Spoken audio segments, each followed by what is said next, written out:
clear my throat first. Oh yeah. Thanks for calling me. I want to have a rest. I want to have a rest. So if you wonder where I was just resting. I've got a beautiful day today. Just had the grass cutters round. Done a really good job. I've just been out to say thank you to the young lads.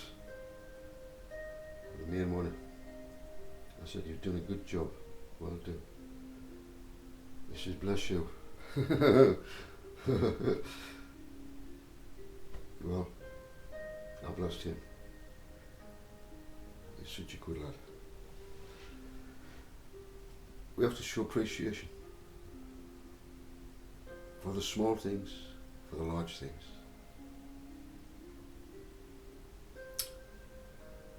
What am I going to talk about today? Well,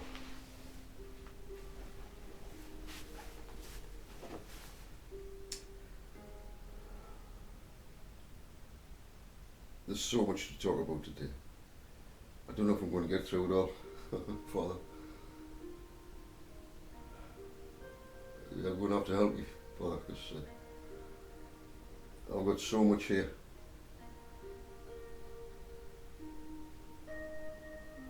You just do what you have to do. I've been told just to do what I have to do. But it doesn't matter. Just do what you have to do. So, that's what I'm going to do.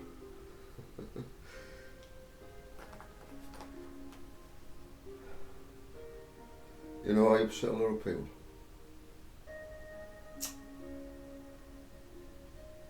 The things I say, the things I come out with.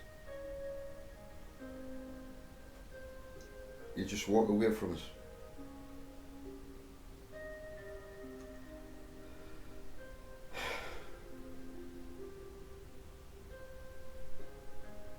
And I'm afraid today you may do so once again. Some come back and say, oh, I'm not listening to him. Oh, I've had enough of him.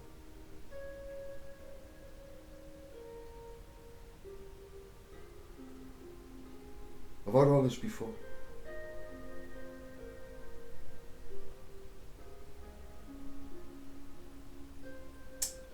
Father,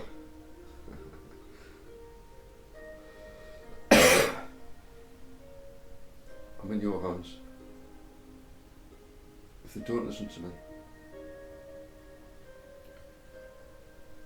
and I bring your word, what more can I do, Father? Hey, what more can I do? I've been told to get on with it. Now, you may think, this guy's crazy. He talks to somebody. I don't hear his voice. Well, I do. How do I hear his voice?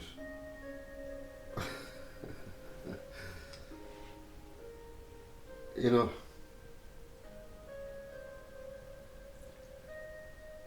unless you reach the higher level and you truly connect to my Father, you won't hear his voice.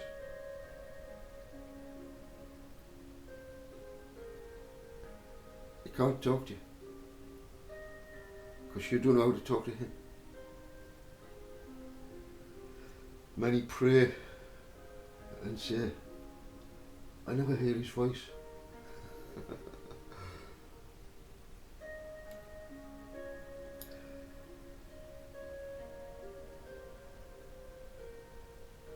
I'm going to talk about, I've spoke about this before, but I deleted the videos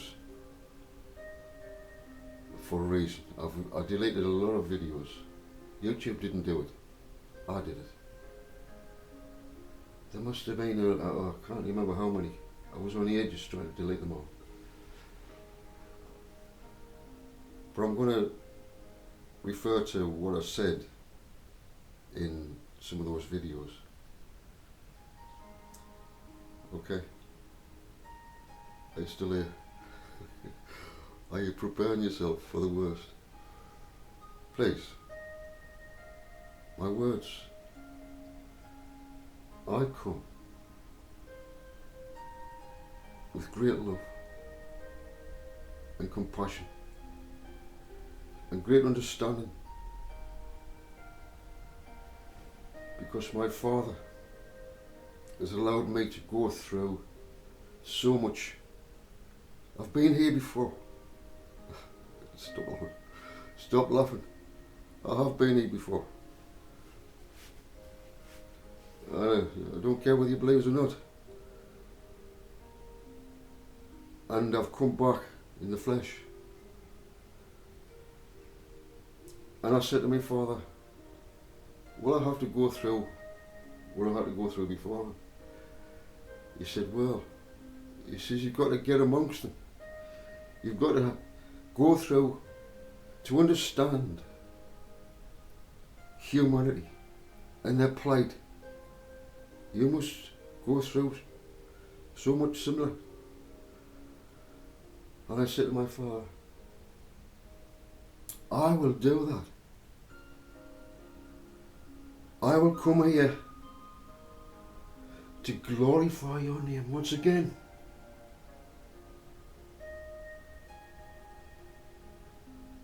Everything I do will all stem back to my Father, to glorify him. I seek no glory. I really don't. I don't want to be famous. You see, when Yeshua was here on the earth, he knew as soon as he started miracles, he would get a following. But he was forced into it. He held back. He actually held back.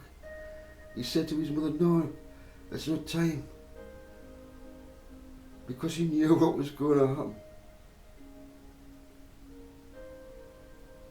Now there's a time for everything.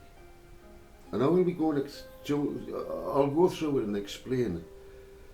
There will be miracles again.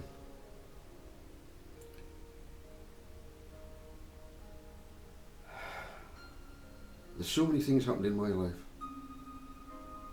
Miracles. But I'm holding back. I'm holding back as before. I will not act until my Father gives me the cue. Now, Joseph. But it will always be for a purpose. I will never do it for display. Yeshua never did it for display. He didn't go out and do it for display. Look at what I can do. Look at the miracles I've done. There was always a reason. And he went from different place to different place. And it was brought upon him. He didn't seek it. He didn't seek to do any of these miracles. His compassion and his love, he couldn't help but do it. Far different from those today in the churches who wish to draw attention to themselves, laying on of their hands, miracles. And what will that do? It will put you on high.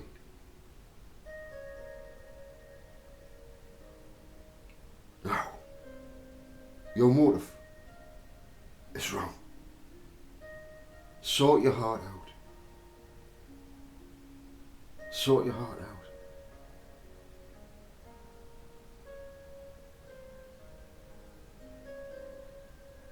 Now, when Yeshua was here 2,000 years ago, the Jews, my brothers, my fleshly brothers rejected most of them,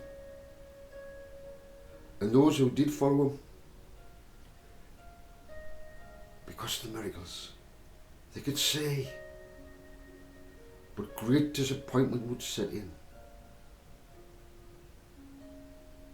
It was not time to rule as king. It was just not time.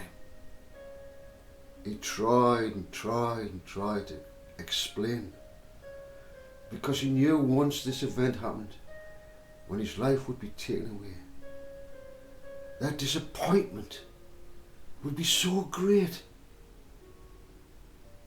it would destroy their faith. And so it did.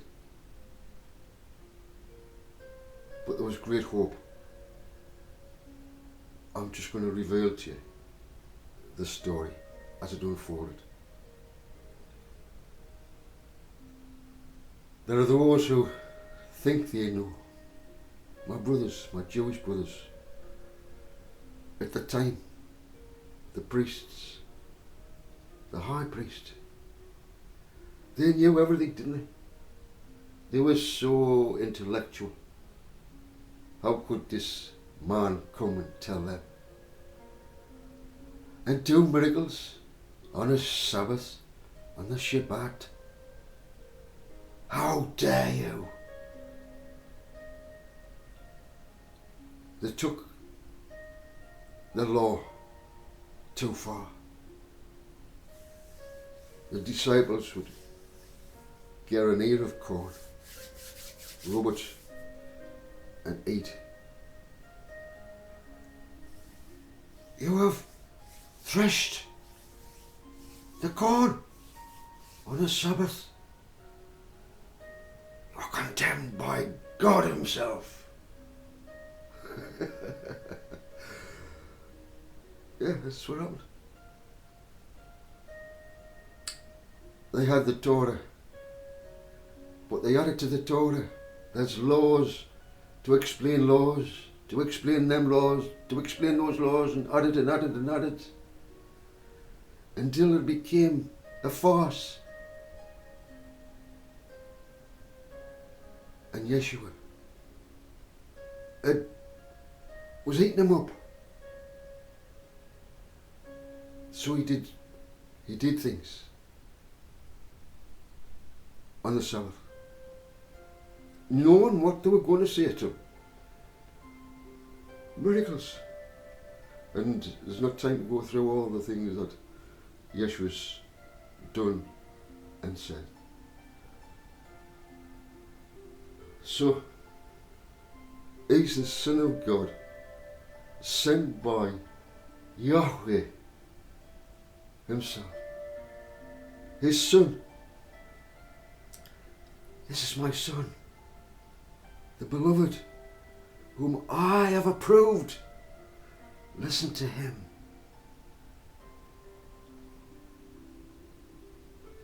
His presence was there.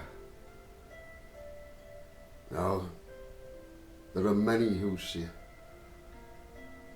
when is the promise coming?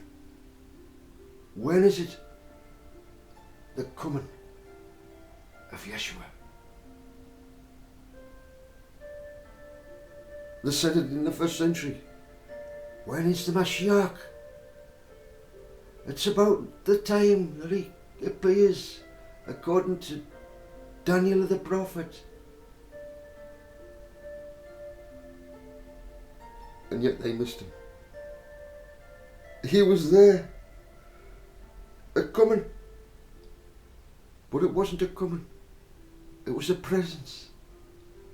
They missed the presence of the Son of God. Missed it. And there's no difference today. They are expecting the Mashiach to come very, very, very, very soon. Oh yes. And they're going to miss him again. How, you say? Listen. In Strong's 3952, it is the word parousia, parousia, which is a Greek word which means presence. Presence and coming, they get it totally confused. They're totally confused. And they're going to miss it. The Christians are going to miss his presence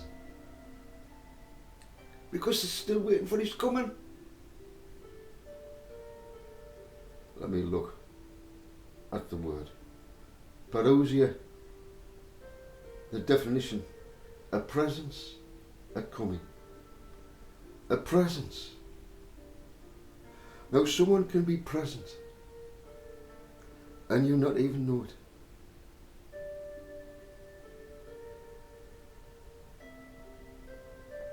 I remember doing that video and speaking about Elvis Presley. And here you are in the concert, waiting for Elvis to come on the stage. He's in the building, but no one's seen him yet, because he's still preparing. He's warming up, and he's warming up, and he's warming up, ready. But he's present, but no one sees him. Not in the physical form, but he's there. He's in the building. Now thinking about that, I'm going to talk about that as well.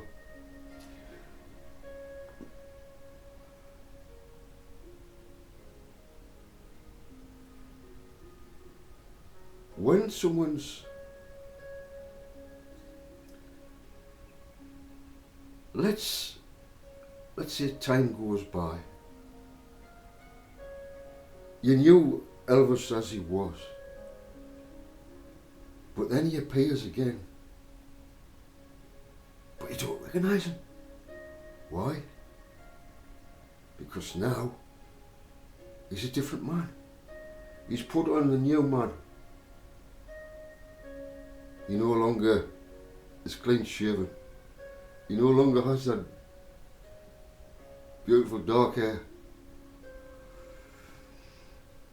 His physical appearance is slightly changed.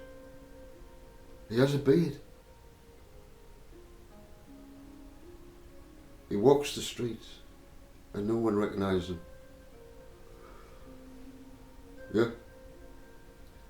Some say he passed on. Who knows? How would you recognise Elvis Presley? By his physical appearance. What was his personality like? What was he as an individual without being that star on the stage? Behind the scenes, he was a very, very religious man who loved Yeshua, who loved Yeshua's father. You would not recognise him today. I was watching a video this morning of Bob Joyce. You know Bob Joyce. He's a preacher. He's a pastor. And at the end, it was beautiful because he introduced his wife. She got on that platform, near the stage, and he invited lots of people to come to the stage. And I saw a lot of people that I hadn't seen before. It was a beautiful experience. He brought a little bit of heaven into his little church. He did.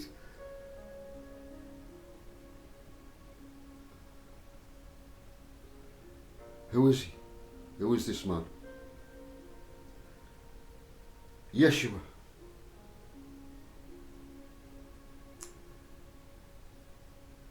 His coming his presence, would you recognize Yeshua?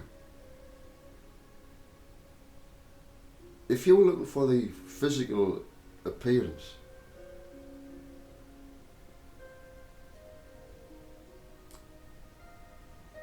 when he was raised from the dead, they didn't recognize him. They didn't. Now, would you recognize me if I shaved my beard off and I cut my hair?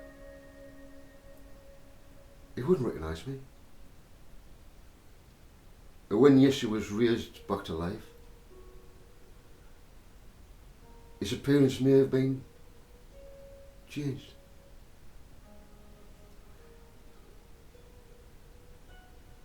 He looked somewhat similar.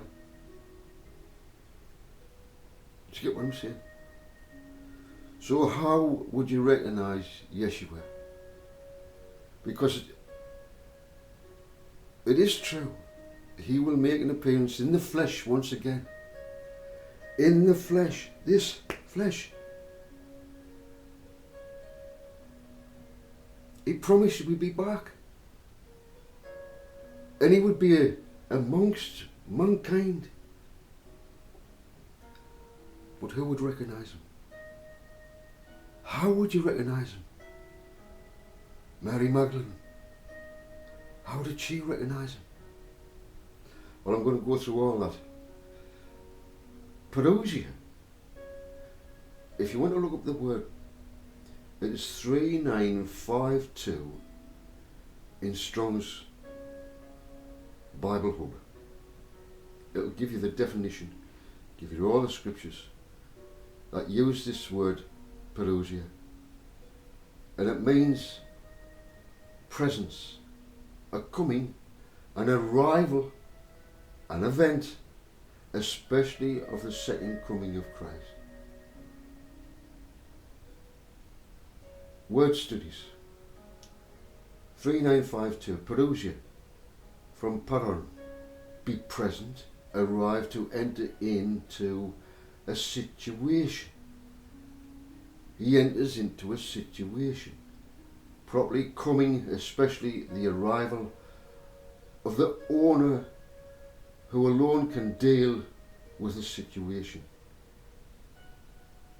Parousia is a technical term with reference to the visit of a king or some other official, a royal visit, hence in the New Testament specifically of the event or parousia of Christ.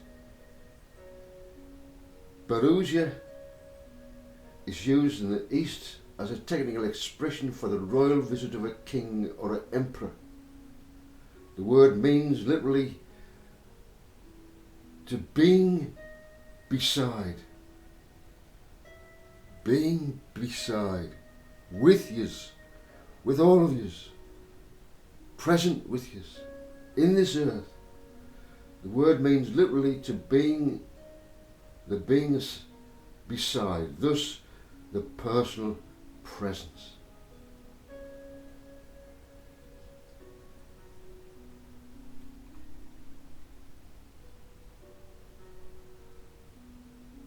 Now there's many scriptures I can turn to.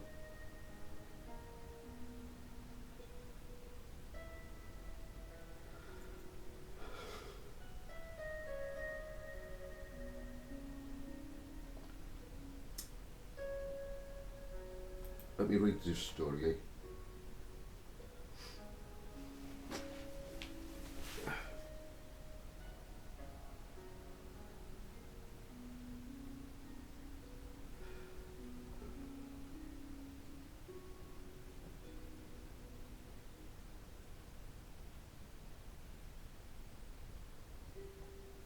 The return of the Son of Man.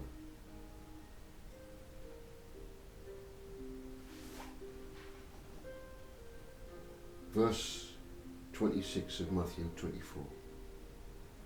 So, if they tell you, there he is in the wilderness, do not go out. Or he Here he is, in the inner rooms. Do not believe it. For just as the lightning comes from the east and flashes as far as the west, so will be the coming of the Son of Man.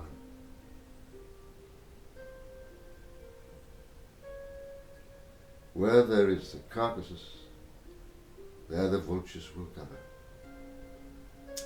Immediately after the tribulation of those days, the sun will be darkened and the moon will not give its light, and the stars will fall from the sky, and the powers of the heavens will be shaken. At that time the sign of the Son of Man will appear in heaven, and all the tribes of the earth will mourn.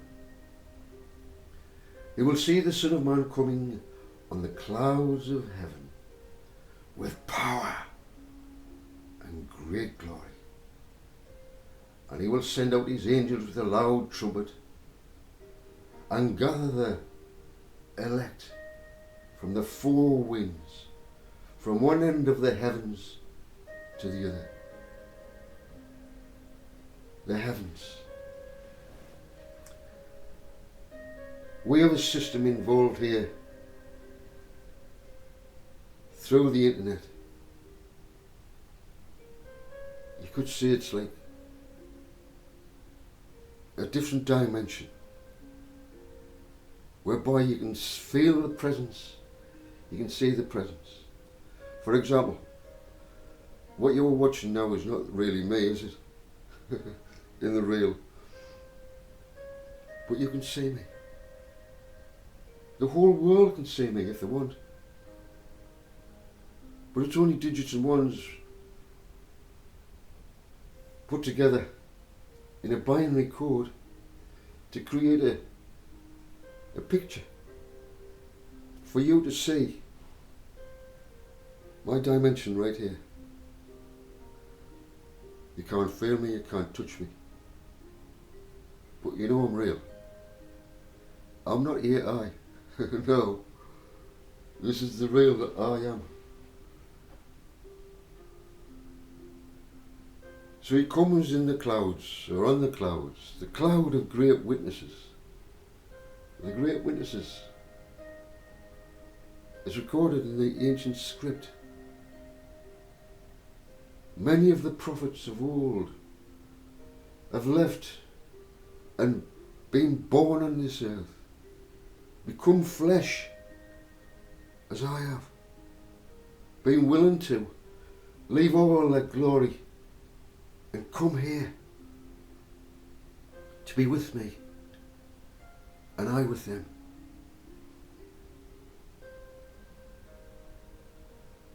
The sun will be darkened and the moon will not give its light. The stars will fall from the sky. You're going to see this. Elon Musk has a Starlink opposed against my father, used by AI. This great high tech will be gone. The banking systems rely on this high tech.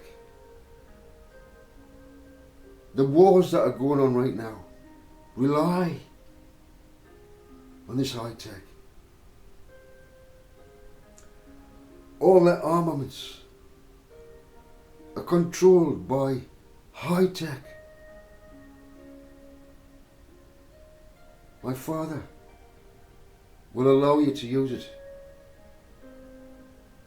There may be even some mushrooms going up. But my father, our father, is in control, and he can stop any electrical component and fry it.